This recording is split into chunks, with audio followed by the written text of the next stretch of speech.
मैं आपको देता हूँ सर ಎಫ್ಡಿ ಅಧಿಕಾರಿಗೆ ಬದಲಾಯಿಸಿ ಕನ್ನಡ ವಕ್ಫ್ ಅಧಿಕಾರಿಗೆ ನೇಮಕ ಮಾಡಿ ವಕ್ಫ್ ಅಧಿಕಾರಿಗೆ ನೇಮಕ ಮಾಡಿ ಬೇಕೇ ಬೇಕು ನ್ಯಾಯ ಬೇಕು ಎಫ್ಡಿಎ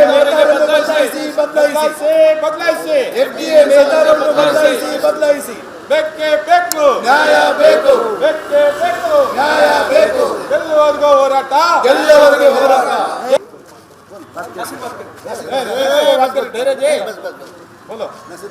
ಸ್ನೇಹಿತರೆ, ಇವತ್ತು ಈ ದಿನ ನಾವೇನು ಪ್ರತಿಭಟನೆ ಮಾಡ್ತಾ ಇದ್ದೀವಿ, ಎಫ್ಡಿಎ ಅಧಿಕಾರಿ ಮೆಹತಾಬ್ರವರ ವಿರುದ್ಧ ಮತ್ತು ಇದಕ್ಕೆ ಮೂಲ ಉದ್ದೇಶ ಏನಂತಂದ್ರೆ, ಈಗ ಒಂದು ವಾರದ ಹಿಂದೆ ಇಲ್ಲಿ ಮುಸ್ಲಿಂ ಹಾಸ್ಟೆಲ್ನಲ್ಲಿ ಇರ್ತಕ್ಕಂತಹ ವಿದ್ಯಾರ್ಥಿಗಳು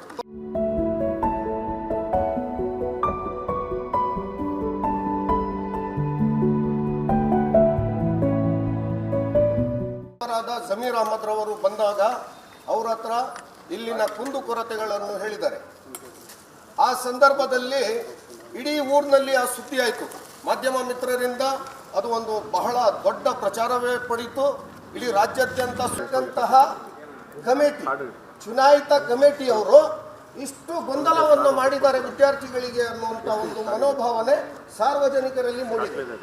ಹಾಗಾಗಿ ಆ ಸಾರ್ವಜನಿಕರನ್ನು ಇವತ್ತು ಈ ಪ್ರತಿಭಟನೆ ಧೋರಣೆ ಮಾಡಿಕೊಂಡು ಅವರು ನಮ್ಮ ಕಮಿಟಿಯ ಅವಧಿ ಮುಗಿದ ತಕ್ಷಣವೇ ಇನ್ನು ಬೆಂಗಳೂರಿನಿಂದ ರಾಜ್ಯ ವಕ್ಫ್ ಬೋರ್ಡಿಂದ ನಮಗೆ ಇನ್ನು ಹಸ್ತಾಂತರ ಮಾಡಿ ಅಂತ ನಮಗೆ ಇನ್ನೂ ಆದೇಶ ಬಂದಿರಲ್ಲ.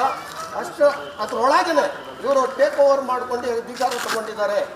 ಅದನ್ನು ನಾವು ಈ ಎಫ್ಡಿ ಅಧಿಕಾರಿ ಮೆಹತಾಬ್ರನ್ನ ಮಾತಾಡ್ಸ್ಲಿಕ್ಕೆ ಹೋದ್ರೆ ಇವ್ರೇನು ಮಾಡ್ತಾರೆ ಅಂತಂದ್ರೆ, ನಾನು ಇಡೀ ಜಿಲ್ಲೆಗೆ ವಕ್ಫ್ ಅಧಿಕಾರಿ, ನಾನು ಯಾರನ್ನ ಈ ಹಿಂದೆ ಒಂದು ವಾರದ ಹಿಂದೆ ಸಚಿವರು ಬಂದಾಗ ವಕ್ಫ್ ಸಚಿವರು ಜಮೀರ್ ಅಹಮದ್ ಅವರಿಗೆ ಮುಸ್ಲಿಂ ಹಾಸ್ಟೆಲ್ ವಿದ್ಯಾರ್ಥಿಗಳು ಪ್ರತಿಭಟನೆಯ ಮೂಲಕ ಒಂದು ತಮ್ಮ ದೂರನ್ನು ಸಲ್ಲಿಸಿದರು. ಅದರ ಪ್ರಯುಕ್ತ ನಾವು ಮುಸ್ಲಿಂ ಹಾಸ್ಟೆಲ್ನ ಮಾಜಿ ಪದಾಧಿಕಾರಿಗಳು ನಾವಿವತ್ತು ಏನು ಪ್ರತಿಭಟನೆ ಮಾಡ್ತಾ ಇದ್ದೀವಿ, ಮುಖ್ಯ ಉದ್ದೇಶ ಏನಂದರೆ ಇಲ್ಲಿ ಎಫ್ಡಿಎ ಅಧಿಕಾರಿ ಮೆಹತಾಬ್ರವರನ್ನು ಇಲ್ಲಿಂದ ವರ್ಗಾಯಿಸಬೇಕು. ಯಾಕಂದರೆ ಅವರು ಎಫ್ಡಿಎ ಅಧಿಕಾರಿಯಾಗಿ ಶಿವಮೊಗ್ಗ ಜಿಲ್ಲೆಯ ವಕ್ಫ್ ಅಧಿಕಾರಿಯ ರೀತಿಯಲ್ಲಿ ವರ್ತನೆ ಮಾಡ್ತಾ ಇದ್ದಾರೆ. ಇವರ ದುರಾಡಳಿತ, ಜನರಲ್ಲಿ ಇವರು ಮಾತಾಡೋದು ತಾನಾಶಾಹಿ, ಇವ್ರು ಏನಂದರೆ ನಾನು ಯಾರನ್ನು ಕೇಳೋಂಥದ್ದಿಲ್ಲ, ನಂದು ಏನು ನಡೀತದೆ ಅದನ್ನೇ ಮಾಡೋದು ಅನ್ನೋಂಥ ಈ ಥರ ವರ್ತನೆ ಇದೆ.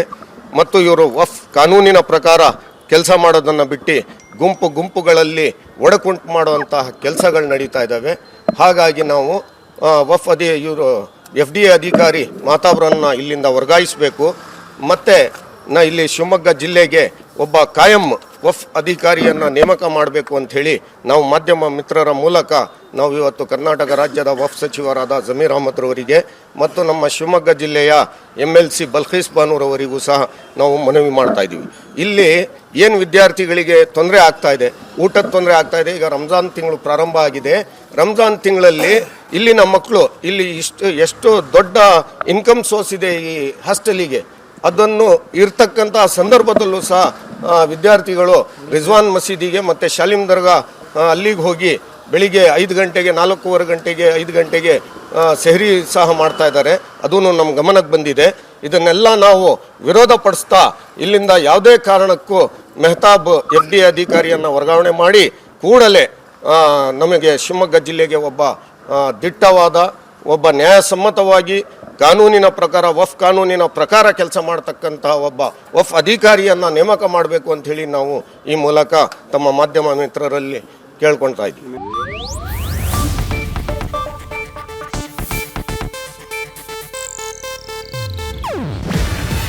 ಇದು ಏಷ್ಯಾನೆಟ್ ನ್ಯೂಸ್ ನೆಟ್ವರ್ಕ್ ಪ್ರಸ್ತುತಿ. ನೀವು ನೋಡ್ತಿದ್ದೀರಾ ಏಷ್ಯಾನೆಟ್ ಸುವರ್ಣ ನ್ಯೂಸ್.